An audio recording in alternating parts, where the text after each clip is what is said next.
আমি এক নিরুদ্দেশ কবির সন্ধান করছি। নিখোঁজের অভিধানে তার নাম মেলেনি। সে বলেছিল এই পৃথিবী মারাত্মক স্বৈরাচারী, গুম হয়ে গেছে। শুনেছি সে বুকে বুলেট নিয়ে সত্যের আহ্বানে পোস্টার সেটেছিল এই শহরের অলিতে গলিতে। লিখেছিল মানুষের মুক্তি আজও মেলেনি। চরম লাঞ্ছিত হলো কবি, মুহূর্তেই উধাও তার পোস্টার পাণ্ডুলিপি। কবির রক্তে এখনো শুকনো গোলাপ ফুটে আছে এই অভিশপ্ত পৃথিবীর ইট কাঠ আর খসে পড়া দেয়ালে।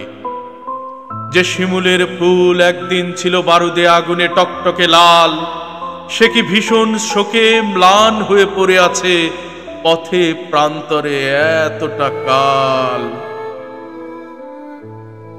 আমি এই সহস্র শতাব্দীর ঘুমন্ত পৃথিবীতে মানবিক সংঘাত চাই। চাই নিরুদ্দেশ কবিরা ফিরে এসে ভর করুক মৃতপ্রায় সব রক্ত গোলাপে। জীর্ণ দেয়াল কবিতার শ্লোকে আবার হোক মুক্তির রঙিন ক্যানভাস। শিমুলের ফুল, তুমি পানিতে পড়ে ভেসে যাও কোথাও, যেন বলতে পারো একদিন আমারও গায়ে আগুন ছিল।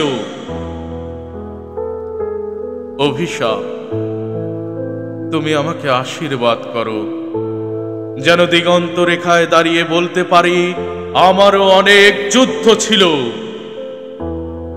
আমারও অনেক যুদ্ধ ছিল।